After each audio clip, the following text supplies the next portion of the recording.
mobil. Sekarang dia menggenggam sebuah granat. Tampak seperti calon jenderal yang akan bermimpi menjadi tentara.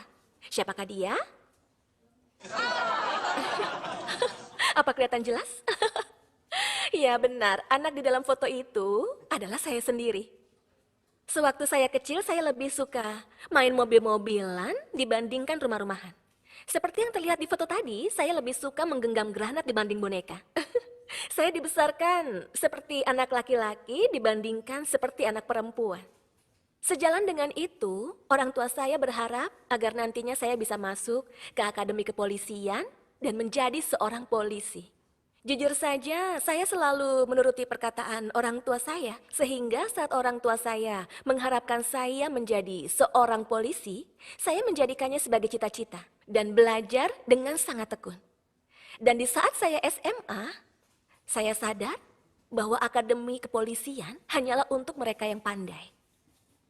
Jadi saya menyerah akan mimpi saya untuk masuk akademi kepolisian. Dan tanpa impian khusus, saya masuk ke universitas sesuai dengan nilai saya. Lalu saat itu ayah saya kembali berkata seperti ini. Sohyun, kalau memang masuk akademi kepolisian itu sulit, bagaimana kalau coba ikut seleksi polisi PNS?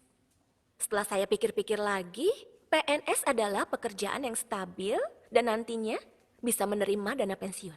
Itu tidak buruk, jadi saya pun mulai menyiapkan diri untuk ikut tes. Saat itu saya benar-benar bekerja keras. Saya bangun jam 6 pagi dan pergi ke tempat les yang lokasinya untuk pulang pergi memakan waktu 3 jam. Saya pergi setiap hari termasuk hari Minggu. Selesai les saya tidak pulang ke rumah, tetapi pergi ke perpustakaan dan belajar hingga pukul 12 malam. Kalau saya menjalani pola hidup ini selama setahun, mungkin saat ini saya pasti sudah menjadi seorang PNS Polri. Tapi sayangnya, ketekunan saya hanya bertahan selama sebulan saja. Sayang sekali. Di saat itu, ibu saya sudah mulai menjalankan bisnis Atomi. Setiap hari beliau berkata seperti ini, Sohyun, berhentilah belajar. Belajar itu hanya untuk orang yang suka belajar. Lebih baik kamu ikut ibu menjalankan bisnis Atomi. Tapi hal yang lucu dari perkataan ibu saya ini, ibu saya dulunya adalah seorang guru les matematika. Makanya, kalau saya salah satu soal matematika saja, bagi saya itu bukan masalah. Tapi bagi ibu saya malah stres sendiri sampai-sampai menderita radang usus. Saya jadi berpikir kenapa sekarang ibu saya berubah seperti itu. Sehingga saat itu saya mulai merasa penasaran dengan Atomi. Saya akhirnya mulai mencari tahu mengenai Atomi. Jadi saya mulai membandingkan Atomi dengan menjadi PNS Polri. Untuk mendapatkan dana pensiun senilai 20 juta dengan menjadi PNS Polri, pertama-tama saya harus lolos seleksi dengan tingkat persaingan sebesar 34:1. Tapi seperti yang sebelumnya saya katakan, ketekunan saya cuma bertahan selama sebulan. Makanya saya merasa ini sangat sulit. Dan ini tidak berakhir hanya sampai di sini saja. Karena setelah lulus seleksi, saya harus terus bekerja selama 30 tahun untuk bisa mendapatkan uang 20 juta setahun. Tapi saat saya melihat Atomi, saya jadi berpikir bisnis ini kekurangannya adalah tidak bisa menghasilkan uang dengan cepat. Akan tetapi saya yakin saya bisa mendapatkan dana pensiun senilai 20 juta rupiah dalam waktu kurang lebih dari 30 tahun. Saya berpikir bahwa jika demikian saya bisa mendapatkan penghasilan yang jauh lebih besar dan saya yakin saya bisa. Sehingga setelah saya memikirkannya dengan masak-masak, saya akhirnya memutuskan untuk tidak menghabiskan 30 tahun hidup saya dengan bekerja sebagai PNS, tapi melainkan dengan bekerja keras di Atomi selama 1/5 dari 30 tahun sambil menikmati masa muda saya. Tapi ada satu alasan penting lainnya mengapa saya memilih Atomi ini. Ibu saya saat itu sudah menjalankan bisnis Atomi selama sekitar 6 tahun. Kalau ibu saya bekerja kantoran selama 6 tahun, mungkin saat itu ibu saya bisa menjadi asisten manajer. Akan tetapi, penghasilan yang ibu saya dapatkan dari berbisnis Atomi selama 6 tahun adalah paling sedikit 180 juta per bulan. Oh, perasaan saya saat itu sama persis seperti foto ini. Apa ini? Luar biasa. Ayo jalankan. Jalankan Atomi ini. Begitulah perasaan saya saat itu. Tapi sampai sejauh ini, saya belum pernah melakukan sesuatu hal sampai akhir. Sehingga kali ini saya bertekad sekeras baja. Apapun yang terjadi pada saya akan menjalankan Atomi sampai akhir. Sehingga saya kemudian berhenti kuliah, menyerah ikut seleksi PNS Polri, dan memulai bisnis Atomi. Setelah 2 tahun 6 bulan saya menjalankan bisnis Atomi ini, saya berhasil meraih penghasilan sebesar kurang lebih 20 juta di Atomi. Tapi hal yang membuat saya lebih bahagia, penghasilan 20 juta ini tidak berhenti sampai di sini saja. Karena pendapatan ini meningkat seiring dengan waktu. Saya memiliki kepuasan tersendiri dalam menjalankan bisnis ini. Saya jadi tidak sabar menantikan bagaimana sosok saya nantinya dalam 1 atau 2 tahun ke depan. Tapi jika saya melihat teman-teman di sekitar saya yang bekerja kantoran, banyak dari mereka merasa stres sambil menyiapkan diri untuk mencari pekerjaan lain. Karena merasa pekerjaannya saat ini tidak memiliki prospek yang bagus dan tidak bisa menjamin masa depan mereka. Beberapa waktu lalu ada sebuah artikel yang menyebutkan bahwa lebih dari 90% pegawai dengan sembunyi-sembunyi mempersiapkan diri untuk pindah kerja. Saya pernah dengar ada orang yang pernah berbicara seperti ini. Impian terbesar seorang pegawai adalah berhenti dari pekerjaannya. Apa pemikiran kalian sama?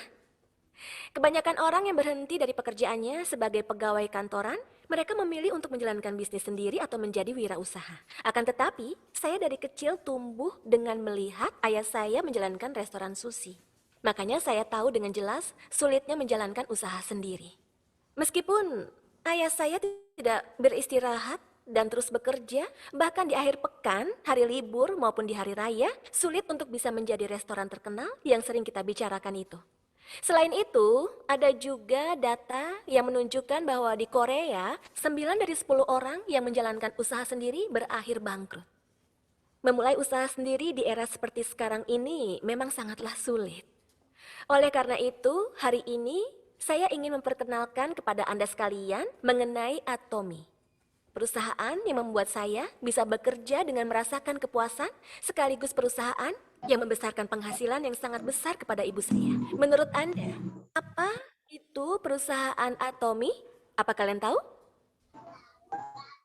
Perusahaan distribusi. Jawaban yang berkelas sekali. Kira-kira menurut Anda apa lagi?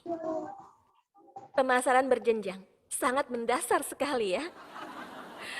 Oh, saya belum pernah dengar. Sepertinya ada juga orang yang berpikir seperti itu.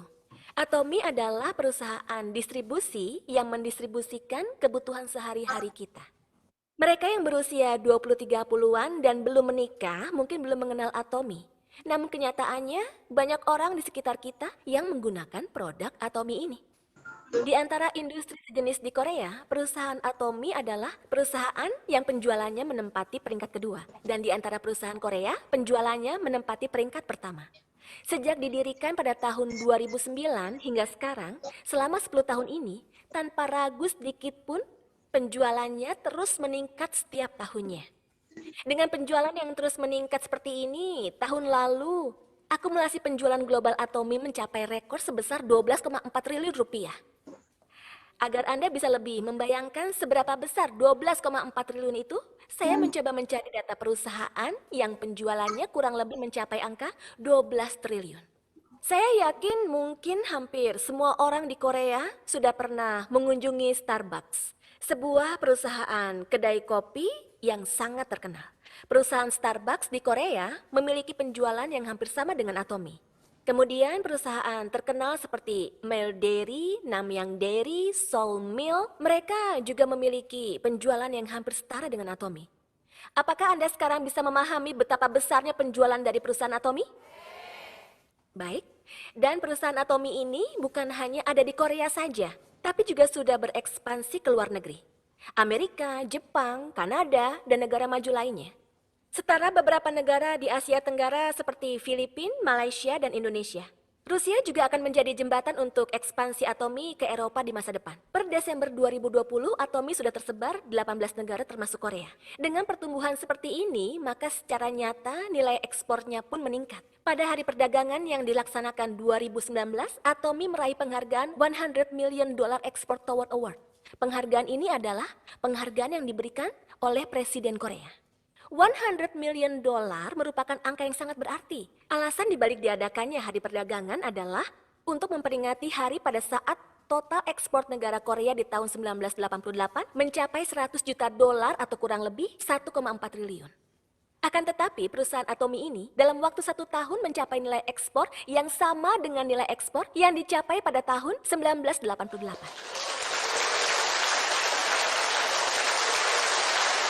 Baiklah, berkat perusahaan Atomy yang terus berkembang sampai ke luar negeri, saya yang awalnya tidak mengenal seorang pun orang asing, bisa berkesempatan untuk mengunjungi Indonesia dengan tujuan bisnis dan juga sekalian liburan. Sebenarnya sebelum saya menjalankan bisnis Atomy ini, sekalipun saya belum pernah ke luar negeri. Akan tetapi, berkat Atomy yang berkembang secara global ini, sambil menjalankan bisnisnya, saya bisa mendapatkan pengalaman berharga dengan berkesempatan untuk mengunjungi 8 negara. Kemudian beberapa waktu lalu, majalah penjualan langsung Amerika bernama Direct Selling News memilih 100 perusahaan global terbaik. Atomy hanya dalam waktu 10 tahun berhasil menduduki peringkat ke-20. Tetapi hal yang lebih mengejutkan lagi, perusahaan lain yang berada pada peringkat di atas 20 merupakan perusahaan yang telah berusia rata-rata 50 tahun. Tetapi Atomy yang baru berusia 10 tahun sudah berhasil memasuki peringkat 20 besar.